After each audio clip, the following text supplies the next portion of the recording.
오늘 하루도 수고 많으셨습니다. 아름다운 소리책방을 변함없이 찾아와 주셔서 감사드립니다.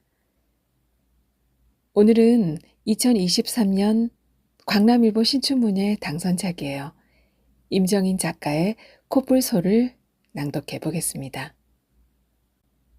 콧불소. 임정인. 환이 콧불소로 변한 뒤 곧 사라졌다는 해음의 주장은 누구에게도 수용되지 않았다. 사진과 영상도 없이 사람이 콧불소로 변했다가 흔적도 없이 자취를 감췄다는 말이 21세기에 받아들여질 리 없었다.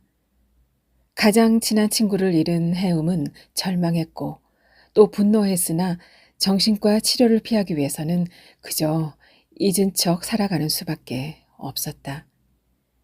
그러나 가족과 친구, 애인을 이 콧불소 증상으로 잃은 사람들은 조금씩 나타났고 그제서야 해음은 그들과 함께 거리로 나와 자신들이 미치지 않았음을 매일같이 소리칠 수 있었다. 하지만 거리 행렬은 오래 가지 않았다. 사라지지 않은 콧불소들이 도처를 활보했기 때문이었다. 보건당국은 이제 일련의 현상들을 공식적으로 인정하고 병리학적으로 이 문제를 조사하기 시작했다. 콧불소로 변한 사람들을 데려와 다시 사람으로 되돌릴 수 있는 방법에 대한 연구가 착수되었지만 진전은 미미했다. 콧불소로 변한 사람들의 유전 정보가 일반적인 콧불소와 정확히 일치했기 때문에 그것은 콧불소를 사람으로 변신시키는 것만큼이나 어려운 일이었다. 사람에서 콧불소로 변이한 이들을 따로 모아서 관리해주는 전문가들과 콧불소가 엉망으로 만들어버린 집을 수리해주는 전문가도 생겨났다. 그 밖에도 많은 직업들이 새로 등장하고 있었다. 사람이 콧불소로 변하기 전에 겪는 증상들에 대한 정보가 일부 밝혀졌다. 콧불소로 변하는 사람들은 수일 전부터 심한 기침을 했다. 호흡 곤란을 겪는 사람들도 있었고 발열이 동반되기도 했으나 어떤 메커니즘으로 상관관계가 성립되는지에 대해서 밝혀진 바는 없었다. 해음은 휴직계를 낸 정비 공장에 다시 출근했다. 국가 주도의 청년 취업 지원 제도를 통해 입사했기 때문에 해음은 여태 잘리지 않았다. 회사의 입장에서 해음은 콧불소니 뭐니 미친 소리를 해대며 주말마다 거리 집회에 나서다 휴직계를 낸 골칫거리였으나 이제는 해음의 말이 옳았음이 증명되었으므로 회사 사람들은 짐짓 미안해하며 어설프게 그를 위로했다. 그들도 어쩔 수 없었다. 공군의 전투기 부품을 받아와서 정비하는 회사는 최근 국방개업 사업으로 늘어난 수요를 감당해야 했고 그런 상황에서 해음의 이탈은 반가운 소식이 아니었다. 해음의 바람대로 국내에서만 발생하는 유례없는 상황에 전 세계가 콧불소 증상에 주목하게 되었지만 그는 기쁘지 않았다. 점점 더 많은 사람들이 콧불소로 변하고 있었기 때문이었다. 친구의 친구가 콧불소로 변했다든가 부모님이 하루아침에 콧불소로 변해서 가정이 풍비박산 났다든가 하는 소식들이 조금씩 들려오고 있었다. 퇴근한 해움은 아파트 상가에 딸려있는 치킨집으로 향했다. 시온을 만나기 위함이었다. 작년에 공무원 시험에 합격해 올해부터 민원실에서 일하고 있는 시온은 콧불소 증상으로 삶이 고달파진 사람 중 한 명이었다. 국내 기관의 많은 부서들이 비상사태를 해결하기 위한 체제로 돌입했고 시온이 속한 민원실은 갑자기 호흡 곤란이나 기침을 하는 사람들을 모니터링하고 있었다. 500ml 생맥주를 단숨에 반이나 비워낸 시온이 말했다. 증상이 있으면 집에서 쉬고 최대한 안전한 공간에서 대기하는 게 상식 아니야? 며칠만 지켜보면 답이 나오는 걸 왜 밖에서 기침을 해대서 사람들을 불안하게 하냐고. 그러다 갑자기 콧불소로 돌변해서 물건 다 부수고 다니면 누가 보상해? 코뿔소가 된 사람이 아이고 제가 전봇대를 부숴먹었네요. 제 월급에서 까십시오. 라고 하냐고. 시온아, 코뿔소가 아니고 사람이잖아. 사람이면 감기에 걸렸을 수도 있는 건데 기침 좀 한다고 죄인 취급하면 어떡해? 아니, 누가 죄인이래? 그냥 집에서 며칠 쉬면 되는 걸 가지고 자꾸 나가려고 하니까 그렇지. 사람이 나가서 일도 하고 바람도 쐬야지. 기침한다고 집에 가둬놓으면 그게 죄인 취급이지 뭐냐? 지금 12월이야. 건조하고 추운 이 날씨에 기침 한 번 안 하고 지나가는 사람이 어딨어? 시온은 사람들을 이해할 수 없었다. 코뿔소 증상이 심각하다고 해도 제도적인 대응책이 제시되었고 잘 따르기만 한다면 증상이 해결되고 난 후에 지금 일어나는 일들을 정상화시킬 수 있을 것이라고 생각했다. 시온은 사람들의 이기심 때문에 코뿔소 증상으로 인한 피해가 더 커지고 있다고 여겼다. 하지만 해음의 생각은 달랐다. 해음은 코뿔소 증상의 초기 발견자로 집단 지성이 얼마나 무능하고 타인에게 무관심한지 잘 알고 있었다. 국가가 회사에 지원하는 청년 고용 지원금이 없었다면 해음은 건강상의 이유로 해고되었을지도 모르는 일이었다. 요즘 졸음운전 사고가 늘었대. 아침부터 저녁까지 기침약을 달고 사는 사람들 때문에. 시온은 처음 듣는 것 같았다. 해음은 말을 이었다. 기침약 먹으면 많이 졸리잖아. 그런데 일은 해야겠고 기침약을 먹어도 기침이 아예 안 나오는 건 아니니까. 감기 걸린 사람들이 기침약을 2배, 3배씩 먹는 거지. 기침을 숨겨야 하니까. 게다가 히터까지 틀면 충분히 그럴만해. 기침만 해도 코뿔소 취급을 하잖아. 그러니까 그냥 휴가를 내고 집에서 쉬라니까 왜 그렇게 무리를 해서. 넌 모른다, 시온아. 졸업하고 공부만 했는데 어떻게 알겠냐? 세상 사람들이 다 공무원이면 얼마나 좋겠어. 보건당국은 코뿔소 증상이 전염성일 수도 있다고 밝혔다. 정확한 원인에 대해서는 조사가 더 필요하지만 증상자들이 호흡 곤란이나 기침 등을 동반하는 것을 보아 충분히 가능성이 있으니 마스크를 착용할 것을 권고했다. 일각에서는 아직 바이러스의 존재를 확신하기 어려운 상황에서 사회적 혼란을 가중시키기만 할 것이라는 반박이 등장했지만 국가 차원에서는 기침 환자들만 줄일 수 있어도 시민들의 불안을 조금이나마 덜 수 있을 것이라고 판단한 모양이었다. 곳곳에서는 다양한 여론들이 만들어졌다. 최초 발원지를 찾아내서 책임을 물어야 한다. 신이 내린 형벌이니 겸허히 받아들여야 한다. 따위의 주장들이 일부 커뮤니티를 중심으로 확산되는가 하면 코뿔소가 사실 인간에 비해 월등히 우수한 동물이며 이 증상은 인류에게 닥친 진화의 기회라고 하는 사람도 있었다. 하지만 이 경우는 원래 코뿔소와 인간에게서 변이한 코뿔소가 유전학적으로 완전히 같다는 지적에 금방 시들해졌다. 사람들은 서로 싸우기 시작했다.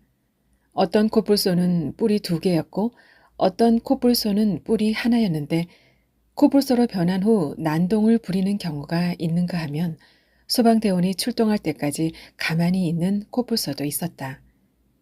사람들은 뿔이 적고 온순한 코뿔소로 변한 사람을 두고 원래 본성이 선해서 그렇다느니 떠들어댔고 난동을 부리는 코뿔소로 변한 사람들의 가족들은 그가 입힌 상해와 기물 파손에 대한 책임을 지게 될까봐 그의 가족임을 부정하기도 했다. 그 과정에서 마찰이 있었고 방송국들은 기회를 틈타 어딘지도 모를 연구소에서 소장으로 있다는 전문가들을 데려와 특집을 편성하기도 했다. 해음은 성애를 만나야겠다고 생각했다. 장거리 연애였기 때문에 코뿔소 증상 이후로는 잘 만나지 못했다.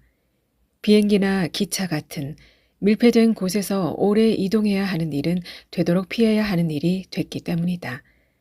해음은 광주로 향하는 표를 끊고 열차에 올라탔다. 8호차 OA석이었다. 예약은 필요 없었다. 기차에는 사람이 많지 않았다. 기차 벽 곳곳에는 비상시 사용할 수 있도록 마취총이 비치되어 있었다. 훈련된 철도 승무원들이 코뿔소가 된 사람을 제압할 수 있도록 하기 위함이었다. 2시간 남짓의 시간 동안 8호차 안에서 코뿔소 증상자가 나타나지 않길 바라며 해음은 무선 이어폰을 귀에 꼽고 눈을 감았다. 곳곳에서 일어나는 코뿔소 증상으로 늘 긴장 상태였기 때문에 해음은 오늘만큼은 푹 쉴 수 있기를 기도했다. 일련의 긴장 상태는 해음에게만 해당하는 일이 아니었다. 사람들은 언제나 주변을 주시하고 있었다. 기침하는 사람들이 없는지, 가쁜 숨을 몰아쉬는 사람은 없는지 신경을 곤두세우고 있었다. 아이가 있는 사람이라면 더욱 그랬다. 옆 좌석을 살피지 않아도 아이와 함께 타고 있는 사람들을 금방 구분해낼 수 있었다. 그들은 눈 감지 않고 피곤한 눈으로 고개를 여기저기 돌리고 있었기 때문이었다. 1시간가량 지났을 때였다. 해음은 캑캑거리는 소리에 눈을 떴다. 대각선 앞에 타고 있는 사람이 마스크 쓴 입을 손으로 가리고 신음을 내며 주변을 흘겨보고 있었다. 해음과 그 주변에 있던 사람들은 일제히 가방을 챙겨 일어났다. 7호차 쪽을 살펴보니 이미 코뿔소 증상자와 승무원들이 한바탕 하고 있는 중이었다. 해음은 재빨리 9호차 쪽으로 뛰어가 열차와 열차 사이에 있는 화장실로 들어가 문을 잠갔다. 바깥에서 문을 여러 차례 두드렸지만 해음은 이어폰의 볼륨을 더욱 키우고 눈을 감을 뿐이었다. 이윽고 짐승의 울음소리, 사람들의 비명소리가 들렸다. 알루미늄으로 된 좌석이 부서지는 소리가 몇 번 이어진 끝에 잠잠해졌고 누군가의 울음소리가 들렸다. 해음은 10호차로 건너가 입석에 가방을 부리고 열차가 도착할 때까지 그곳에 있었다. 성애는 인권단체에서 일하고 있었다. 성애를 만난 곳도 그곳이었다. 대학 때부터 함께 활동하던 곳에 성애는 정직원으로 들어갔고 해음은 서울에 직장을 구하며 장거리 연애가 시작되었다. 성애는 많이 지쳐 보였다. 코뿔소 증상 이후 인권단체들은 크게 2개의 입장으로 분화되었다. 코뿔소가 된 사람들을 인격적으로 대우하고 그들이 다시 사회로 돌아왔을 때 정상적인 생활을 할 수 있도록 돕자는 쪽이 있었고 이미 코뿔소가 된 사람들을 차치하고 남은 사람들이 인간적으로 살 수 있도록 지원하자는 쪽이 있었다. 성애 단체는 전자의 입장을 고수하는 몇 안 되는 단체였기에 사람들로부터 많은 비난을 받고 있었다. 일부 극성 단체들의 협박 메시지를 받기도 했지만 무엇보다 고역인 건 이미 짐승과 다를 바 없이 변한 사람들을 인간으로 보고 돕는 일에 점점 회의감이 생겨난다는 것이었다. 그것은 성애와 같은 노선의 단체들이 와해되는 가장 큰 이유였다. 해음과 성애는 역 근처의 숙박시설에 체크인했다.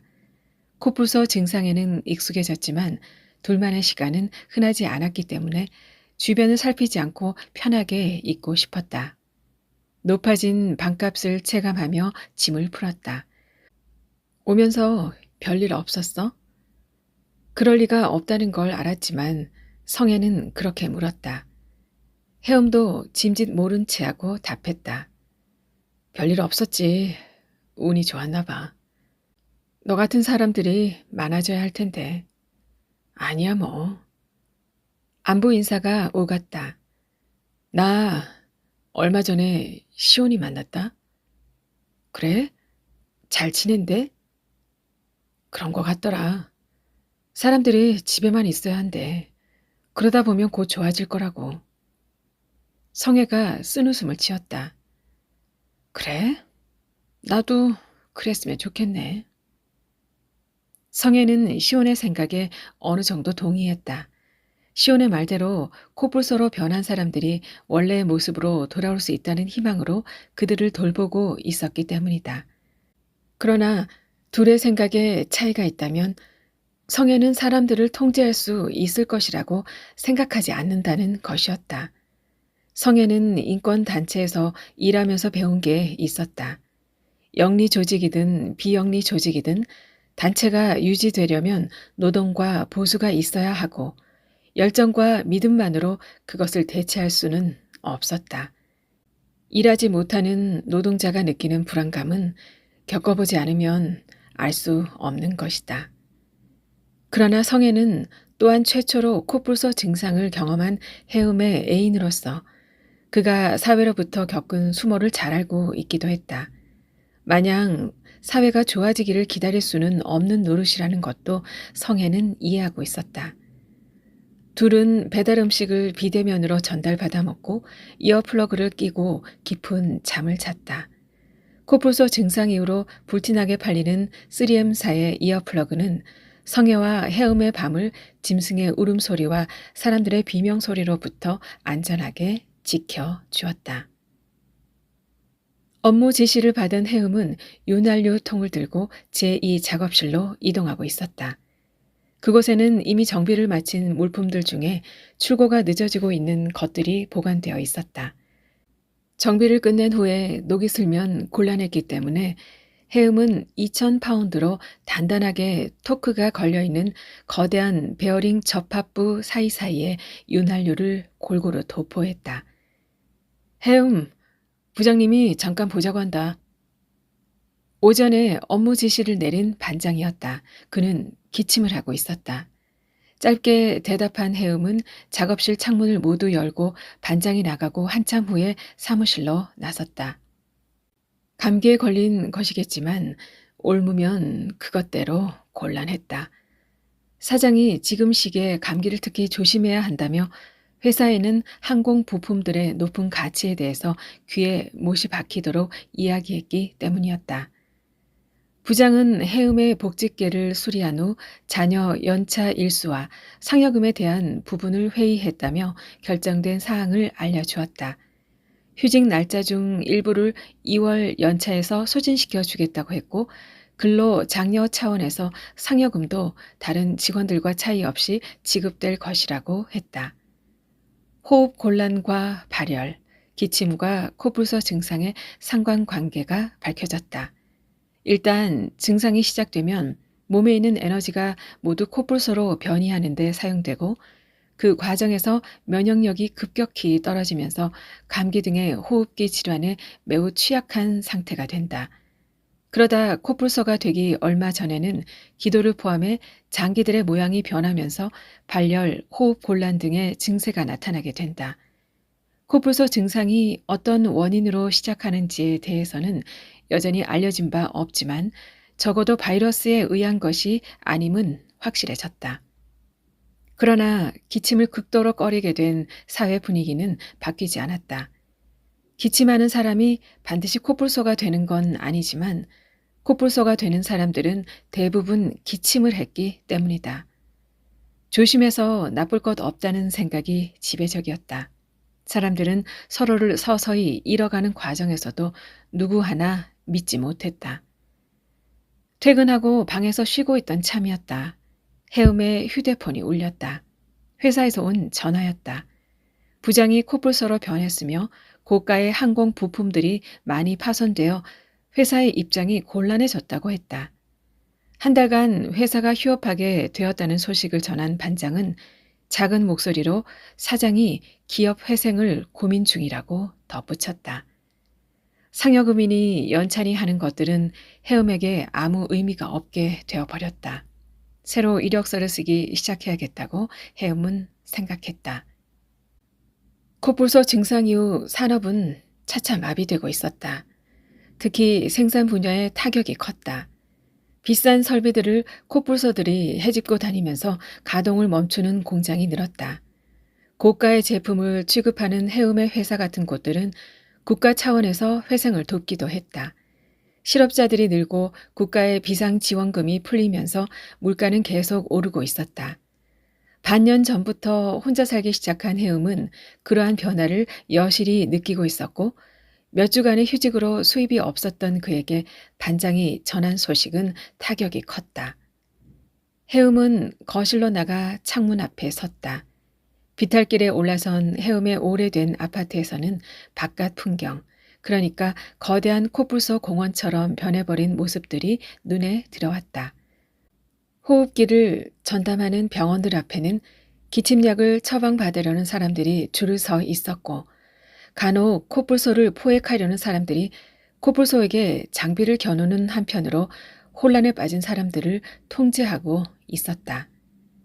도시의 한쪽 구석 큰 규모의 부지에는 새로운 건물이 들어서고 있었는데 거의 완공된 것처럼 보였다.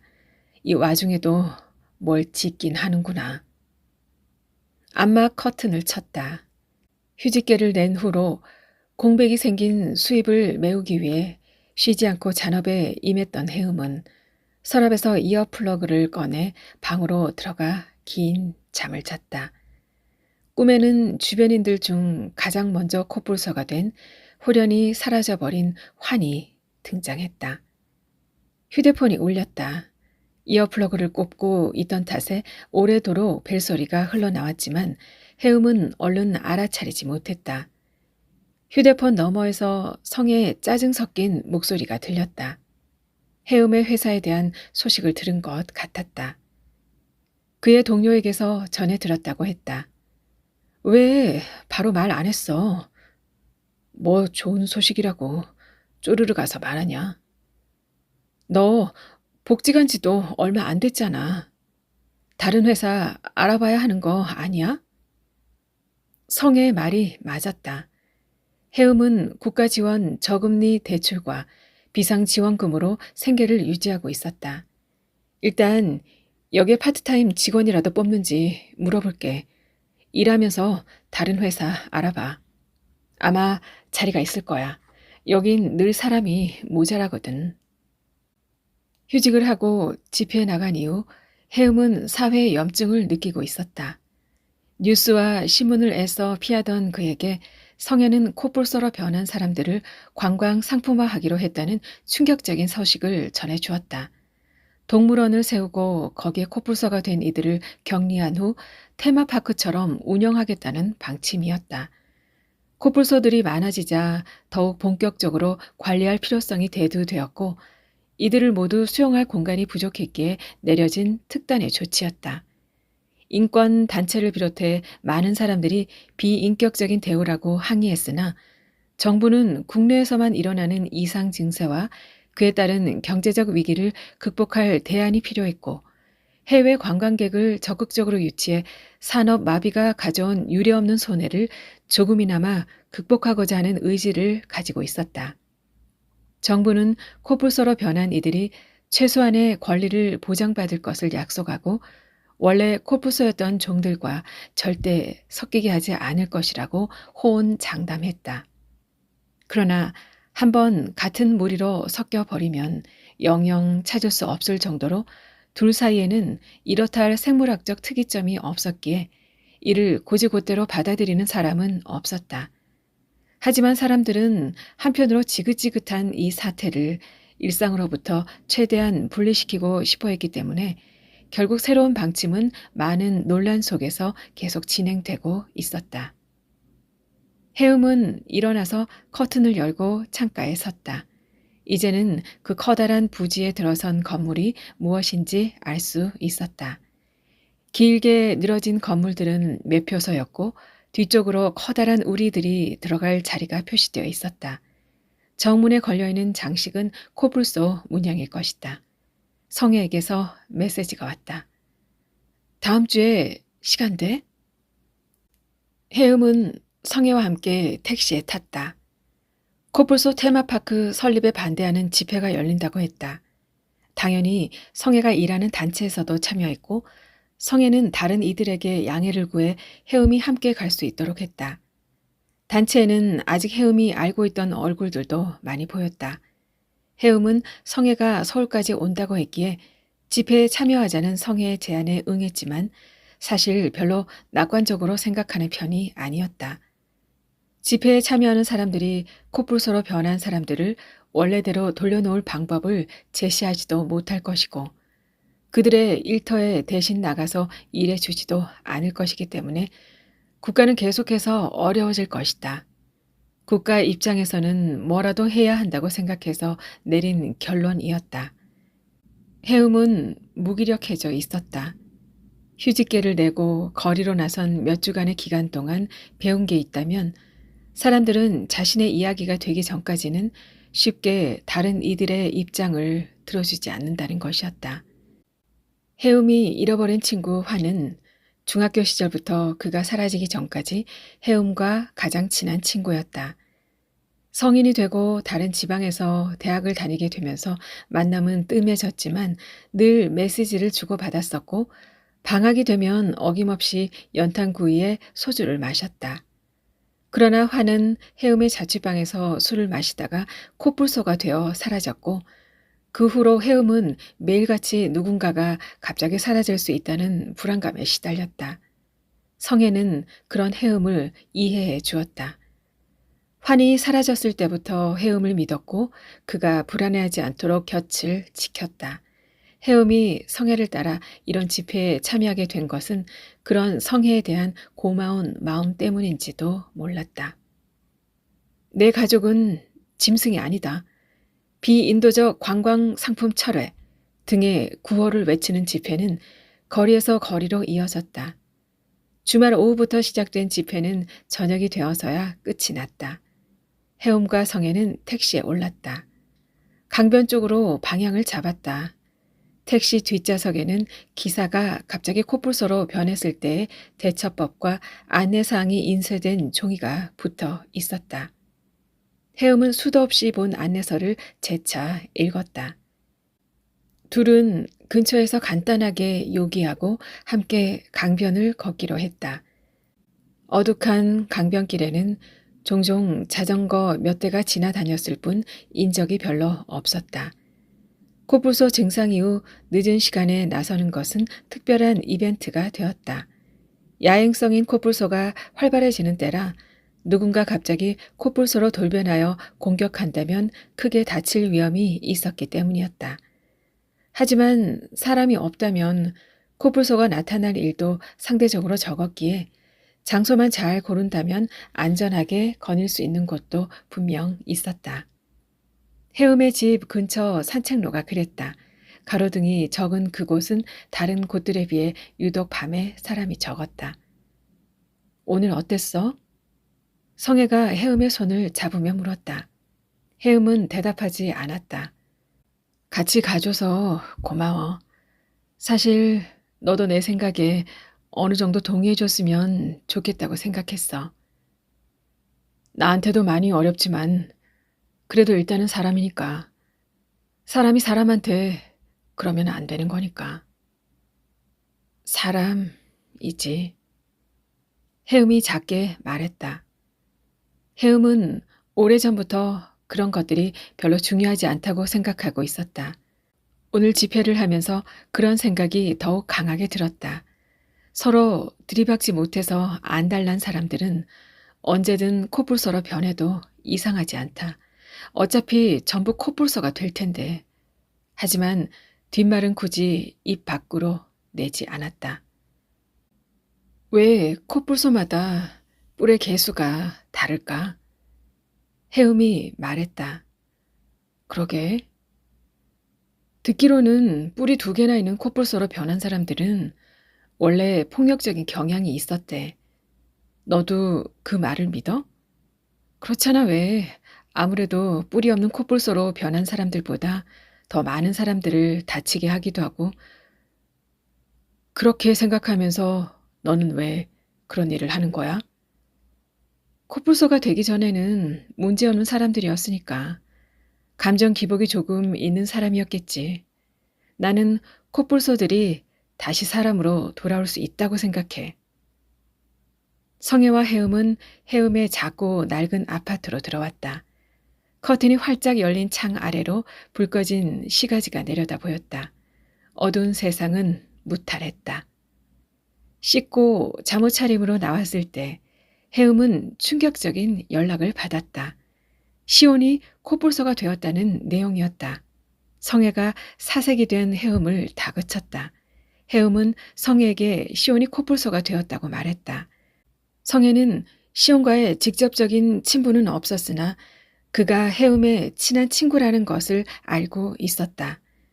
곳곳에서 코뿔소 테마파크가 완공되고 있었고 시온은 그곳으로 가는 첫 번째 사례가 되었다. 성애는 다가오는 월요일에 회사에 양해를 구하고 급히 연차를 내어 해음과 함께 시온을 보러 가기로 했다. 해음은 그가 테마파크에 들어가기 전에 만나고 싶었다. 환에 이어 두 번째였다. 해음은 극심한 피로를 느꼈다. 더 이상 코뿔소에 대해서 생각하고 싶지 않았고 짧은 시간에 벌어진 그간의 일들을 받아들이기에는 시간이 필요했다. 해음은 유독 자신에게만 세상이 빠르게 돌아간다고 생각했다. 왜 한국에서만 코뿔소 증상이 나타났고 왜 하필 자신의 주변에서 먼저 나타난 것이며 코뿔소 테마파크 같은 말 같지도 않은 시설엔 왜 시온이 가장 먼저 들어가게 되었을까? 성애는 해음을 위로할 수 없었다. 해음과 같은 사례들을 많이 보았지만 그들은 어떤 말로도 위로되지 않았다. 그저 소중한 사람들을 잃고 몸속에서 무엇인가가 빠져나간 사람처럼 계속 살아갈 뿐이었다. 그것이 자신들도 언젠가 코뿔소로 변할 것이라는 체념에 의한 것인지 커다란 슬픔 속에서 그들이 택한 살아가는 방식인지 성애는 알 수 없었다. 해음과 성의 눈앞에 시온의 이름이 적힌 명찰을 달고 있는 코뿔소가 있었다. 그는 각기 다른 명찰을 달고 있는 코뿔소들과 25톤 트럭으로 옮겨지고 있었다. 짐승들의 배설물 냄새와 채취가 사방에 퍼졌다. 트럭 주변에는 기자들과 시위대 그리고 마스크를 착용한 경찰들이 운집해 있었다. 사람들은 지난 주말에 해음과 성애가 들었던 구호들을 외치고 있었다. 그러나 구호 사이로 들려오는 그들의 가족의 이름에 코뿔소로 변해버린 이들은 일말의 반응도 보여주지 않았고 자신들의 이름을 잊어버린 코뿔소들은 묵묵히 트럭에 오를 뿐이었다. 해음은 시온의 이름을 부르지 않았다. 성애를 기차역까지 배웅하고 집에 돌아온 해음은 집에 돌아오자마자 소파에 몸을 던졌다. 해음은 이제 커튼을 젖히고 아래를 내려다 보기만 하면 코뿔소로 변해버린 시온을 봐야만 할 것이다. 코뿔소가 아닌 다른 동물이었다면 어땠을까? 사람과 함께 살 수 있는 작은 동물이었다면 조금 달랐을까? 해음은 마지막으로 본 시온의 모습이 잊히지 않았다. 앞으로도 그럴 것이라고 생각했다. 그대로 잠든 해음은 긴 꿈을 꿨다. 또 환이 등장하는 꿈이었다. 꿈에서 그는 여전히 코뿔소였고 해음은 그가 곧 사라질까봐 안절부절했다. 환을 씻기고 그의 배설물을 치우고 두 개의 뿔을 정성껏 닦아주었다. 환은 작은 해음의 집에 잘 적응했고 어떤 물건도 부수지 않았다. 둘은 해음의 이사를 환이 도와주었을 때처럼 함께 자고 먹고 생활했다. 해음은 꿈속에서 행복했으나 어쩐지 이것이 꿈이라는 생각을 떨칠 수 없었다. 최대한 오래 꿈속에 머물고 싶다는 생각을 해음은 꿈을 꾸면서도 했다. 아침이었다. 소파에서 일어난 해음은 습관적으로 창가로 가 커튼을 젖히려다 그만뒀다. 대신 방으로 들어가 문을 닫고 침대에 누워 휴대폰으로 유튜브를 뒤적거리기 시작했다. 그러나 해음은 곧 자리에서 벌떡 일어날 수밖에 없었다. 코뿔소 증상이 세계 곳곳에서 나타나고 있었다. 증상은 전 세계에 동시다발적으로 일어났다. 많은 연구와 정책들이 세계 각지에서 발표되었고 일부는 한국을 향한 인종차별적인 비난을 쏟아냈다. 그러나 한국은 이 코뿔소 증상의 발원지였고 좋든 싫든 한국의 사례를 벤치마킹하여 자국 내에서 활용할 수 있는 방법들을 연구하는 수밖에 없었다. 많은 외신들과 연구가들이 한국을 방문했다. 이제 세계는 하나의 증상을 앓는다는 전례 없는 사정으로 새로운 공동체로 변모하고 있었다. 코뿔소를 심볼로 하는 각종 사이비 종교들도 등장했고 지구의 종말이 도래했다고 굳게 믿는 사람들도 늘었다. 해음은 곧장 성애에게 전화를 걸었다. 신호는 계속 갔으나 대여섯 번의 시도에도 성애는 전화를 받지 않았다. 해음은 불안해지기 시작했다. 해음은 급하게 짐을 챙겼다. 성애가 무사한지 확인해 봐야만 했다. 막 집을 나서려는 때 성애에게서 전화가 걸려왔다. 하루아침에 벌어진 사태 때문에 처리해야 할 일들이 많아져서 전화를 받지 못했다고 했다. 그에 대한 이야기를 나눈 후에 해음은 전화를 끊었다. 성애의 목소리를 들었지만 해음의 불안은 쉽게 가시지 않았다. 시온과 환을 잃은 해음에게는 성애밖에 남지 않았다. 해음은 다시 짐을 싸기 시작했다. 해음은 성애에게 문자를 남겼다. 그리고 아주 천천히 가져갈 수 있는 모든 것을 캐리어에 담고서는 문 밖을 나섰다. 열차에 올라탄 해음은 객석 위에 설치된 TV에서 흘러나오는 소리를 듣고 있었다. 모든 방송에서 인류가 맞은 대위기에 대해서 떠들어대고 있었다. 그런 방송은 원래도 많이 나왔으나 이제는 외국인 앵커들이 방송을 진행한다는 차이점이 있었다. 방송에서는 한국에는 코뿔소 테마파크도 소개되고 있었다. 코뿔소 증상이 한국 밖으로 퍼져나갈 것이라는 것을 알고 있었다면 절대 설치하지 않았을 흉물이었다. 그런 테마파크 따위는 이제 세계 어디에든 만들 수 있었으므로 정부는 각지에 설치된 우스꽝스러운 테마파크를 신속하게 철거하기로 했다. 국내의 비상 상황을 그릇된 방식으로 풀어나가려고 했다는 지적들이 쏟아진 영향이었다. 해음은 더 이상 열차에서 긴장하지 않았다. 그러기엔 너무 멀리 왔다. 그는 이어플러그를 꽂고 눈을 감았다. 성의 집에 다다르자 퇴근하고 막 도착한 성애가 해음을 맞아 주었다. 성애는 홀가분해 보였다. 기분 좋은 일 있었나 보네? 해음이 말했다. 아니, 기분 좋은 일은 아니고 나 내일부터 일 안 나가. 왜? 해체됐거든.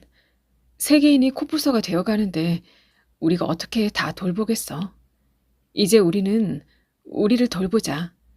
너도 일 구하지 말고 당분간 여기서 지내며 좀 쉬는 게 어때? 해음은 잘된 일이라고 생각했다. 적어도 한동안은 성애가 코뿔소들에게 사고를 당하지는 않을까 하는 걱정은 하지 않게 된 것이다.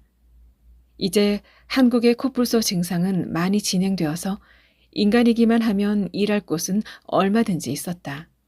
그날 밤 둘은 서로에게 이어플러그를 끼워주고 함께 잠들었다. 해음은 다시 긴 꿈을 꾸었다. 아침이었다.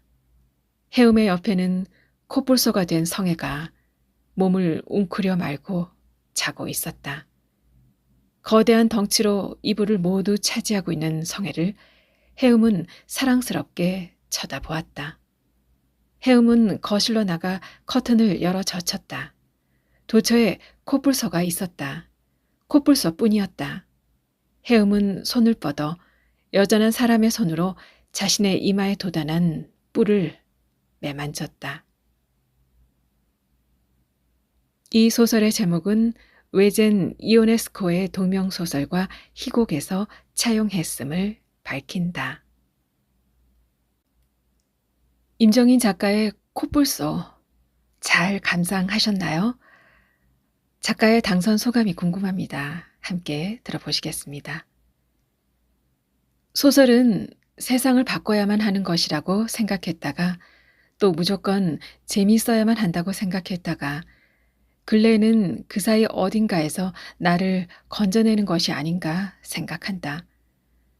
소설을 쓴다는 것은 비춰지지 않는 세계를 조망함과 동시에 터져나갈 수밖에 없는 응집된 자아들의 방출이며 씀으로써 세계를 설득하는 것이기 때문이다. 소설은 작가와 세계를 함께 돌보는 일이다. 우리는 지난 3년간 유례없는 시간을 보냈다. 전염병은 많은 것을 바꾸었다. 나는 사람을 깨문 적이 없으나 지난 시간 동안 하루도 빠짐없이 입가를 동염했다. 무엇인가 하지 않던 일들을 해야만 했고 하던 일들을 하지 않게 됐다.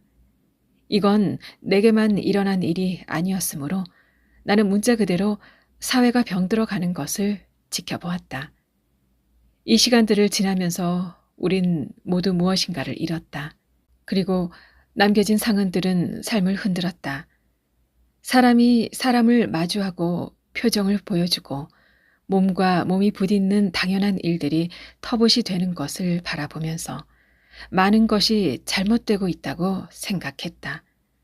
쓰는 수밖에 없었다. 그게 술자리에서 울분을 뱉는 것보다 나았다. 코뿔소는 그렇게 바뀌어버린 사회에 대해서 이야기하고자 썼다. 우리에게 닥친 현실의 비현실성에 대해서, 그리고 그것을 마주하고 있는 우리들의 더 비현실적인 모습에 대해서 쓰고 싶었다. 우리는 코뿔소로 변한 사람들처럼 서로를 들이받고 서로를 불신하며 잃어갔다. 나는 인류학자도 아니고 병리학자도 아니기에 우리가 앞으로 무엇을 해야 하는지는 모르나 씀으로써 내가 할 수 있는 일을 했다고 생각한다. 투고를 하고 당선 전화를 받은 오늘까지도 이것으로 충분하지는 확신할 수 없지만 괜찮다. 계속 쓰면 된다. 코로나 이전과 이후를 기억하고 또 기대하며 세상을 사랑하는 마음으로 숱한 새벽을 보낼 거다. 게으르고 무심한 내가 나와 남을 돌볼 수 있는 유일한 일이라고 생각한다. 내가 쓰는 문장들이 꼭 필요한 이들에게 닿았으면 좋겠다는 마음이다. 당선이 소설가에게 자격을 주는 일은 아닐 것이다. 계속 써도 된다는 동료의 의미로 받아들이겠다. 사라지지 않는 글을 끝까지 쓰고 싶다. 내 소설이 어루만질 수 있는 가장 먼 곳에서 누군가의 삶을 비출 수 있다면 나는 소설 쓰기를 멈추지 않을 것이다. 이 모든 시간이 지나고도 나는 소설의 힘을 믿는다. 내게 소중한 기회를 주신 광남일보와 심사위원 분들이 너무나 감사할 따름이다. 뼈를 깎아 함께 해주신 스승이자 존경하는 소설가 함정임 선생님께 감사드린다. 내 습작들을 전부 읽어준 사랑하는 동생 정현과 축하해준 성규와 은주를 비롯한 가족, 애인과 친구들에게도 고맙다. 그들이 있었기에 여태까지 쓸 수 있었다. 마지막으로 잃어버린 내 오랜 친구에게 안부를 전한다. 그가 무사했으면 좋겠다.